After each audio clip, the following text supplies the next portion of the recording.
Estamos estudando, para quem não sabe ainda, a história da igreja, acho que a maioria sabe, e nós não conseguimos terminar completamente o terceiro período, que vai do ano 1000 ao ano 1500, porque faltou só o finalzinho, que é o fechamento da Idade Média, o ocaso da Idade Média, né?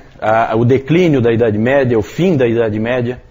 Isso a gente não tratou. É bem rapidinho, é só para a gente dizer o que vai acontecer e por que o mundo vai mudar. Por que vai deixar de ser Idade Média, certo? Isso é interessante a gente falar, porque tem influência sim na chegada da Reforma. Deus usa até mesmo a cultura, o mundo secular ele usa para levar a sua igreja numa determinada direção. Isso nós vamos ver agora. Então, vamos tratar disso primeiro, depois a gente passa para a última parte, então, dos últimos 500 anos. Vamos falar do ocaso da Idade Média. Gente, a Idade Média é uma das coisas que talvez vocês tenham percebido, e que é uma coisa única sobre a Idade Média, isso nunca aconteceu, a não ser na Idade Média, é o que se chama de síntese da Idade Média. Síntese. Tudo é unido.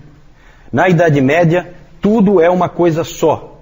A teologia e o conhecimento humano andam juntos. A cultura anda junto com a igreja.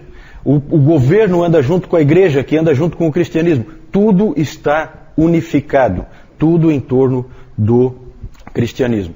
Então isso é o que é chamado de síntese da Idade Média. Isso aí aconteceu só uma vez na história, só na Idade Média, e eu acho que não vai acontecer nunca mais. Essa união de tudo, certo?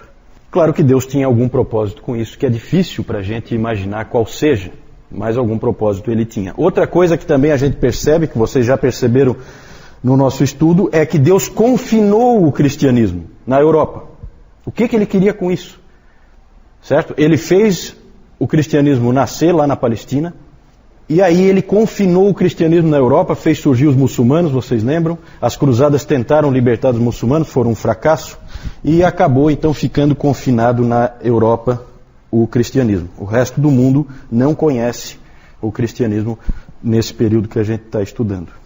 Também Deus tem algum propósito com isso, e lá Deus vai fazer coisas impressionantes, como a gente vai ver hoje.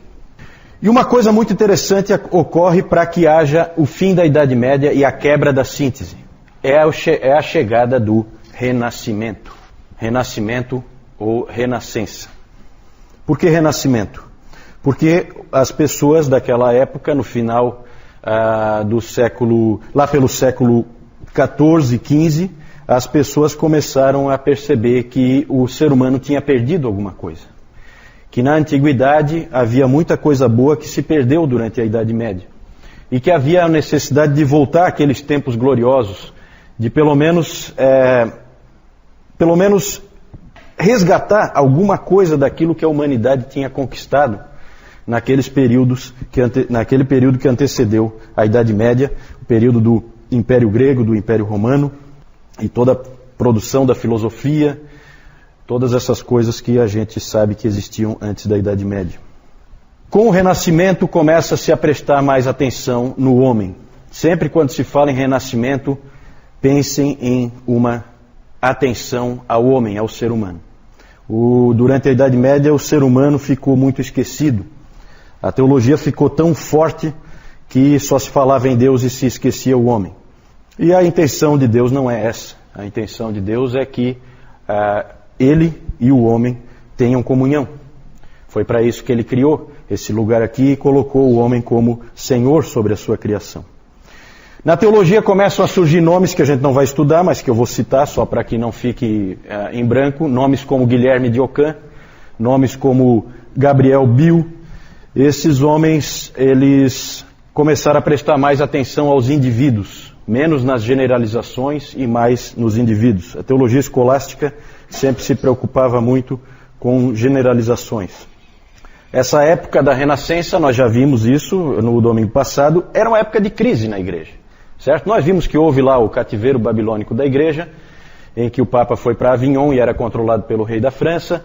Nós vimos que chegou a ter 2 papas, nós vimos que chegou a ter 3 papas, nós vimos o baixo nível moral, teológico, o baixo nível em todos os sentidos do papado e de toda a estrutura da igreja. Então era um momento de igreja em crise, muitos absurdos acontecendo. se dizia que havia falha em reformar a cabeça e os membros. Então havia uma preocupação muito grande em reforma, porque a igreja estava totalmente destruída. É como uma casa caindo aos pedaços, que você vê que há necessidade de uma reforma, mas que às vezes está tão mal que você não sabe nem como fazer essa reforma. E era mais ou menos assim que a igreja estava. As pessoas sabiam que precisava de reforma na cabeça e nos membros, ou seja, no clero, na liderança e também nas pessoas que faziam parte da igreja. A vida diária era uma vida terrível. O século XIV é um século terrível. As pessoas viviam em meio a guerras, como a Guerra dos 100 Anos entre Inglaterra e França, viviam em meio à peste, né? É a era das pestes, que vocês já devem ter visto em filmes, as pessoas morrendo. Na peste negra morreu metade da população da Europa. E o Stephen Osment, ele disse o seguinte: como nunca antes, nem mesmo durante o colapso do Império Romano, o povo ocidental andava pelo vale da sombra da morte. É uma época de desespero, é uma época em que você não tem perspectiva nenhuma de vida, uma época realmente muito ruim, período terrível, e a vida não fazia nenhum sentido. E ali, nesse contexto, então, surgiu o Renascimento. Ele começou na Itália, no século XIV, se fortaleceu no século XV e foi para o norte, mais ao norte da Itália, no século XVI.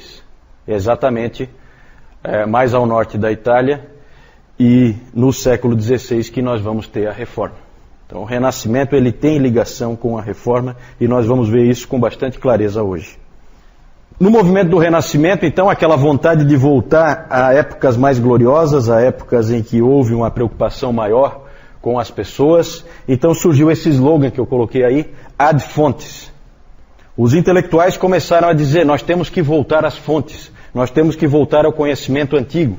E aí houve novamente um interesse pelos escritos dos antigos, pelos escritos de Homero, pelos escritos de Platão, pelos escritos de Aristóteles, pela própria Bíblia, pelos manuscritos da Bíblia, os mais antigos, um desejo de voltar às fontes originais. Aí, com isso, se fortaleceu o estudo das línguas, se fortaleceu o estudo das literaturas, e aí surgiram os humanistas. Depois nós vamos falar um pouquinho mais dos humanistas, certo? Humanistas, depois eu vou explicar melhor, não tem o mesmo sentido que tem para nós hoje, certo? Hoje para nós tem uma conotação negativa, não é esse sentido o que havia naquela época. Também passou a haver um interesse maior na retórica, na beleza da linguagem, de novo um interesse em escrever de uma maneira mais bonita, mais atraente, não aquela coisa morta do escolasticismo que nós vimos no domingo passado. E, claro que isso vai ter um impacto na teologia também, porque as pessoas começam a escrever diferente, e os reformadores escrevem diferente dos teólogos escolásticos. Mudam também as artes, muda a arquitetura, o homem volta a ter valor, então começam a surgir construções, né, Adriana?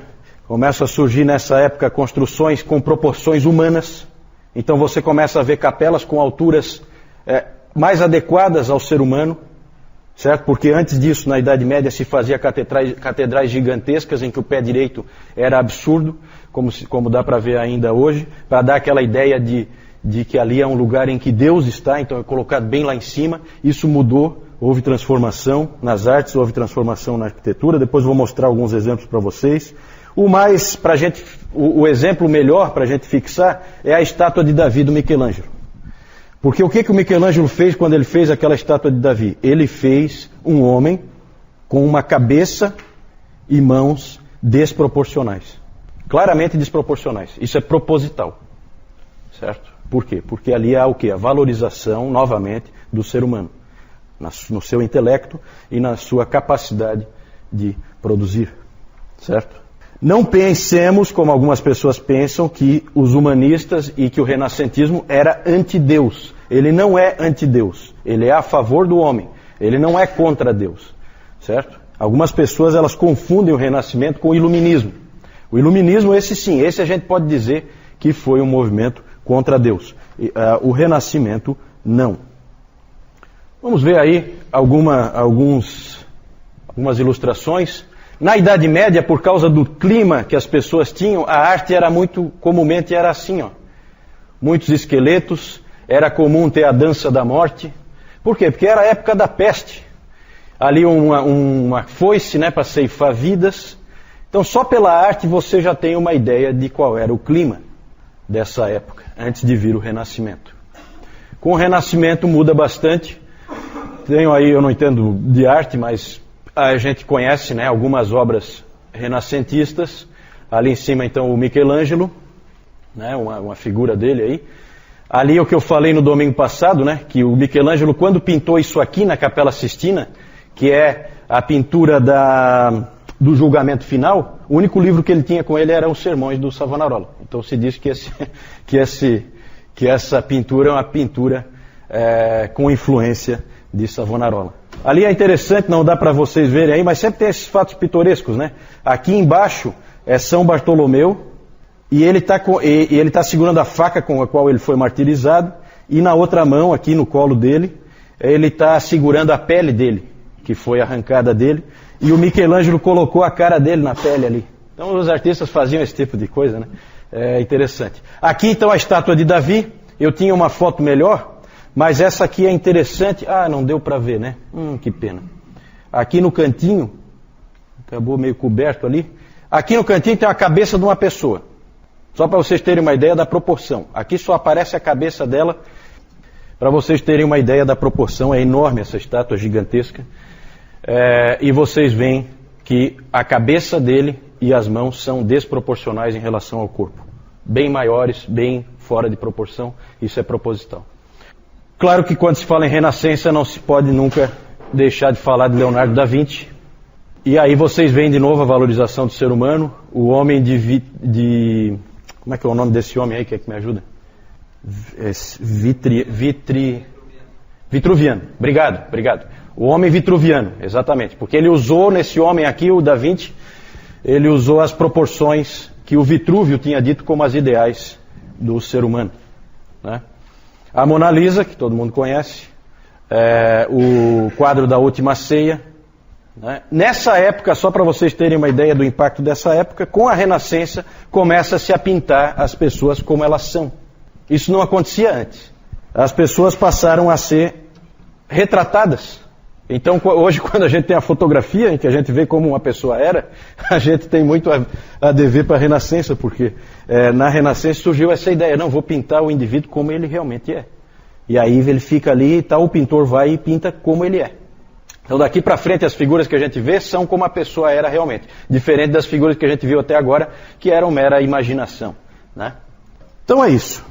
O Renascimento é importante, nós vamos voltar um pouco nele, agora quando a gente vai falar da Reforma e da Igreja Moderna.